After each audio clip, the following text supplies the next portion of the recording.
Alright, here we are for a quick seedling tour. First off, I'm just going to show you how well these guys are doing. These guys bolted. They were almost too old when I planted them, so I am going to let them go to seed. And everything else is looking... How gorgeous is that? Ooh, something's eating them. Jerks. They weren't like that yesterday. But we had some rain overnight. And last night was the first night I left my babies outside. Not all of them. I'll show you what went back into the greenhouse. But we got the zinnias, we got some petunias, some tomatoes, my little tower garden, my actual tower gardens, the dwarf tomatoes that you saw me, they're doing really good.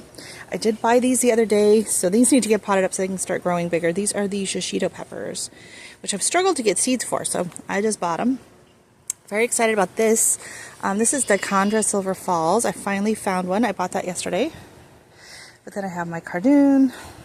We got petunias. I did buy a flat of impatiens the other day because mine did not sprout. And then the rest are just kind of sitting out in the garden. So we have some more tomatoes. My mojito mint I just bought. I'm very excited to try that variety. People swear by that flavor. And then I have my black-eyed Susan vines, my mahogany splendor hibiscus, and this I also just bought. And this is Vietnamese coriander.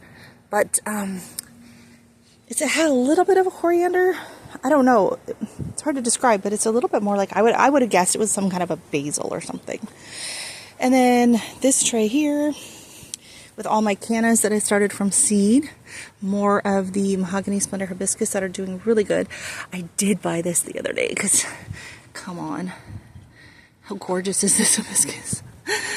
Hopefully she's not bloomed out by the time I get to planting her. A few more of the vines, which I'm going to have to stake. And then this absolutely fantastic miniature little jade plant I bought for my mini landscape. So anyways, those are outside.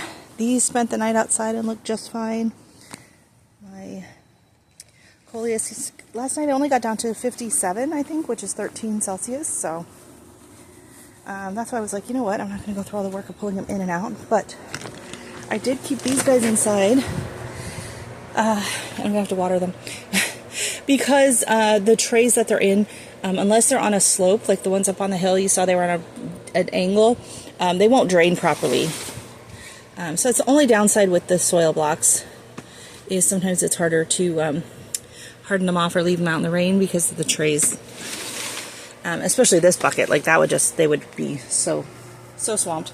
So I brought the peppers in, but these things, I got to get these planted soon. Like, I've got fruit on them, and I am not taking them off because I want, that's why I'm growing them. I know you're supposed to, but I'm not going to. You can't make me. This is the peach ahi, and oh, it's so exciting. So this is my other tray. It's doing really good. I got more begonias, the cosmos. The alyssum has really popped back. It was looking sad for a while. The lobelia is doing good. More cosmos. This is a weed, I believe, that I'm watering. And then down here, of course, these bins won't drain out very well.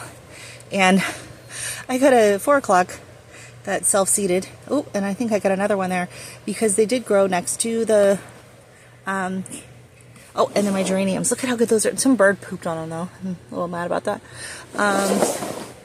But yeah, the 4 o'clocks grew with the cannas last year. So there's apparently some stuck in with them.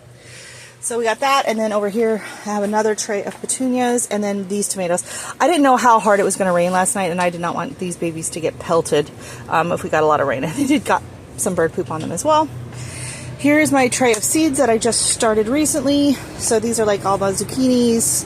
I got squash, cucumbers, and then this end row here is like basil. Stuff I'll be able to tell what it is. This is basil. So I don't know what else was in this pot because I just sprinkled, this was an empty pot. I was going to pot up something else into it and I never did. So it was sitting here. So I just came in and sprinkled some basil seeds on it, and then I watered it, and then this thing popped up. So I'm not sure what that is because it wasn't even anywhere near this. And then I did pick up this donkey tails, but I've lost a few of the tails. Unfortunately, it's very fragile, so I have to be a little more careful, but I'm trying to root those. So yeah, everything's looking really good. I'm just going to have to give this a little bit of a water, and I'm going to have to pinch back this basil. It's kind of going a little crazy. But oh, and then there's my mystery tomato plant that just sprouted up in the tray. So I'm assuming it's a dwarf tomato, but I'm not sure. But oh, okay, I got to go in before I get caught in the rain. All right. right, so that's where we're at right now in the garden. I'm hoping to get a lot of stuff potted up and planted out in the next week or two. Look at these little guys, they're so cute.